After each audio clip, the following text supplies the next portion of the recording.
Komið sæl góðir.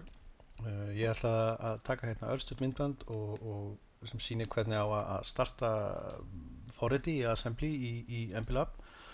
Og fyrst sem við gerum þetta er að opna MPLAB og við förum bara hérna í nýtt project. Við erum að velja microchip, við erum með standalone. Höldum áfram örtölun sem við erum að nota allan núna í byrjun er PIC16 F84A. Þannig að við listum hana undir hérna undir device svo að compilern viti hvaða tölvu við erum að nota. Höldum áfram. Við ætlum ekki að velja neitt af actual physical brennerunum. Við ætlum að fara í simulator og simulata þetta bara innan forritsins. Við erum í Assembly þannig að við veljum MPLAB Assembly. Höldum áfram. Svo ætlum við að gefa þessu projekti name og ég ætlaði bara að sýna hér mjög einfalt og trivial dæmi hvernig á að setja einhver gildi á port B á 16F84 örtölunni. Þannig að við getum komið með eitthvað frumlegt nafn, bara port B eða eitthvað, skiptir engu máli, ekki fyrir þetta allavega. Höldum áfram. Og svo loka þessari start page hérna bara og þá erum við komin hérna. Þetta er bara alveg blank verkefni og það fyrsta sem við viljum gera er að við viljum búa til einhvern source file þar sem við skrifum kóðun okkar í. Við erum að skrifa í Assembly þannig að við veljum assembly.asm. Ef að assembly.asm er ekki hérna í listanum hjá okkur að þá velj ég bara hérna others. Þá fáum við meiri valmöguleika og getum farið hérna í Assembler og valið hér þá Assembly. Og hvað viltu skýra aðalskrána hérna? Skiptir svo sem ekki öllu máli núna. Skrifum bara main og höldum áfram. Þannig að þá erum við komin með auða síðu hér sem við ætlum að skrifa Assembly kóðun okkar. Við ætlum að skrifa í Assembly í MPLAB og við þurfum að segja MPLAB eða compilernum hvaða örtölu við erum að nota, við erum búin að því, en við þurfum líka að inklúda í rauninni header fælunum af örtölunni og hver örtöla er með sín eigin header fæl og við förum þá hérna í header fæl og gerum bara add existing item og nú er eitt sem ég vil nefna að header fælinn er ekki staðsettur í þessu default project sem þið byggur til. Það er mikill misskilningur hjá mörgum. Það er það sem þið innstúluð forritinu MPLAB uppálega og í mínu tilviki er það ég er enda með nokkra diska þannig að ég er þar á G hjá mér. Það er í Program Files, Microchip, MPLAB X, MPLAB Assembly, við erum að nota Assembly og þá fáið þið bara hérna alveg allar örtölurnar sem eru hérna með Assembly header file. Við þurfum að finna PIC16 F84 skrána okkar og sjá. Hún er hérna PIC16 F84A og ég vel hana en takið eftir að ég installaði þessu á annan stað en default en venjulega er þetta undir C-drifinu, Program Files, Microchip og svo MPLAB og svo MPLAB Assembly og svo einhverstaðar þar undir. Allavega, ég skal láta default linkin á skjáin. Hörðu, ok, við erum komin með þennan Assembly fæl hér, við getum svo sem opna þennan Assembly og skoða hvað er í honum. Ég ætla að ráðleggja ykkur að allavega fyrstum sinn að vera ekki að fikta í honum. Við getum editaðan seinna meir og munum örugglega að gera það en hérna eru allar adressurnar í þessari örtölu og er búið að gefa þeim í rauninni notendavænt nafn.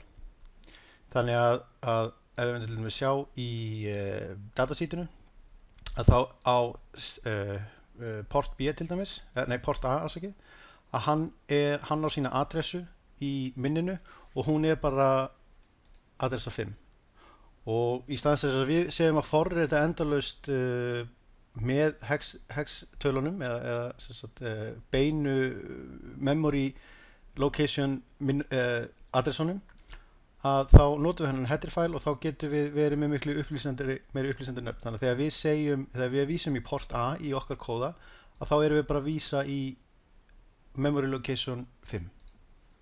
Allavega, nógum það í bili. Við skulum byrja á að henda upp einhverjum smá kóða og við látum alltaf einhver aðeins komment. Við getum bara verið með einhverja lýsingu og þetta bara port B sem útgangar og við ætlum að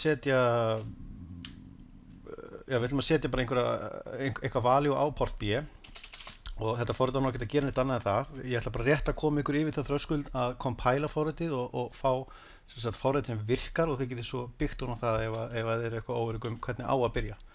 Þannig að við inklúdum þessa header file hér og við þurfum að segja í rauninni þessum assembly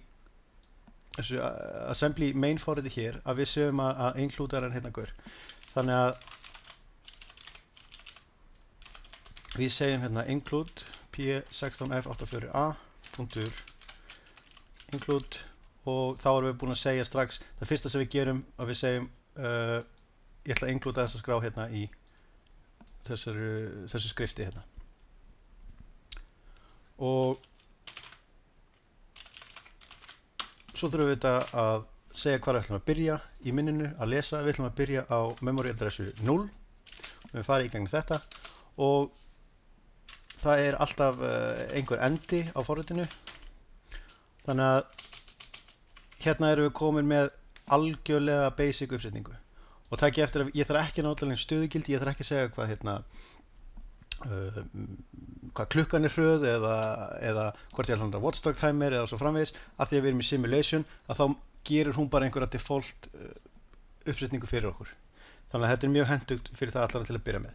Ok, við skulum halda áfram og hvað erum við að gera? Við ætlum að setja einhver gildi á port B og við getum látið bara port B vera annarhver biti er high eða eitthvað svoleiðis, skiptir ekki máli og Ördunar byrjar í banka 0 þannig að við þurfum að fletta strax yfir í banka 1 bitset file status og pinni og pinni 5 þannig að við erum komin í banka 5 við erum komin í banka 1 ásækið og við ætlum að setja port B sem útgang, við verðum að hafa sem útgang ef við ætlum að setja einhver gildi á það, ef við ætlum að setja 0 eða 5 volt á það þannig að við þurfum að fara í tris sem ræður 8-inni á portunum þannig að við ætlum að setja tris B registerinn sem 0 eða þess að alla 0 þannig að allir bitarnir eru útgangar þannig að við segjum move literature to working register og þetta er bara van hjá mér en svona ég segi bara allir bitarnir sem 0 ég hefði alveg getað sagt move literature to waf sem væri þá bara 0 en þetta er bara van hjá mér, það eru 8 bitar hérna, ég skrifa 8.0 og þetta er auðveldra ef maður alltaf til dæmis að gera bita 1 eða 2 sem að það verður inngangur og þá sér maður, þá er þetta meira upplýsandi hvar þú ert startur í rauninni. Allavega þið bara gerir það sem þið bara hafið þennan máta á sem ykkur hendar. Hvað er næst sem við gera? Við þurfum að færa þessa tölu til tris B þannig að við segjum move working register til einhver file register sem er tris B við skilja að kommenta þess á þetta hérna hérna erum við að færa við erum að hérna content of B register is moved to tris B, eitthvað svona við erum sem sagt, þarna erum við bara að færa það sem er inni í working registrunum inn í tris B og hvað letum við inn í working register? Jú, við letum fullt sett á nullum þannig að og hérna erum við þá komið með að port B sé bara output. Ok, höldum áfram. Núna ætlum við að fara að vinna með actual port B sjálft. Við ætlum að fara að segja þessi pinni á að vera high eða 5 volt, þessi hérna á að vera 0 volt og þá þurfum við að fara í registerinn sem heitir einfallega port B. Tris B ræður bara 8-inni. Er þetta input eða er þetta output? Þannig að við förum í banka 0 þar sem port B er staddur. við segjum bit clear file register status og við ætlum að fara í bita 5 og ég ætla að færa einhvað gildi inn í working register minn, þannig að ég segi move little to waf og ég nota binary og hvað við getum sagt hvað bara annarhver biti high eða eitthvað svoleiðis. Það þá svona. Þannig að annarhver biti 5 volt og annarhver biti 0 volt. Og hvað ætlum við að gera við þetta gildi? Jú, við ætlum að færa þetta yfir í port B. Og þá erum við bara búin. En þegar kóðin byrjar að keyra, hann keyrir hérna niður, fer hérna í 0 stöðu, fer í banka 1 og græjar trisbitan, hann fer hérna niður, sendir annarkvæmt bita sem high á port B og hvað gerir hann svo? Við viljum ekki að hann fara í end, þannig að ég ætla bara að búa hérna til eitthvað sem einhverja lúpu og ég ræði alveg hvað hún heitir. Forever loop alltaf frumlegt og þegar hann búinn að fara yfir þennan forever loop þá vil ég bara að hann fari aftur upp í forever loop. Þannig að hann keyrir hérna kóða hérna niður, setur þessa útganga á port B sem high og low og svo bara festist hann hérna niðri og gerir ekkert meira. Þannig ég ætla að pröfa að rönna þetta og ég ætla að færa þessa hérna á sinn rétta stað svona, þannig ég fá ekki viðvaranir. Pröfum að keyra þetta. Build successful, ok. Og við skulum simulata þetta. Hann simulatar og við skulum fara hérna yfir í variables og við sjáum hérna að port B að þetta gengur upp hjá okkur. Hér annarhver biti high og þá vantilega annarhver biti low. Ég ætla að eyða þessu hérna út þannig að þið getur sýnt ykkur hvernig á að gera þetta. Þetta variable hér, þessi variable tab hér, að hérna getum við accessa allar minnis location í kubnum og ég vil auðvitað sjá hvort þetta hafi gengið upp á mér, hvort að ég hafi náð að setja port B sem annarkvæmt bita high. Þannig að ég fer hérna niður í ídumið hægritakkurum new watch, fer inn í special function register, fletti þetta niður þannig til að finna port B að því ég ætla að fylgjast með honum. Ok, hendi honum við niður. Hann kemur yfirleitt sem hex. Ég vil ekki horfa á þetta sem hex, það segir mér ekkert alltaf rosalega mikið, þannig ég hendur sig yfir í binary hérna. Og annarhver biti high, þannig að þetta gengur upp. Þannig að allt æðislegt, lífið yndislegt og þannig að hérna eru þau komið allavega eitthvað smá start til að koma ykkur af stað, búa til project og fá einhverja algjörlega grunnvirkni sem þið getið þá vonandi byggt á.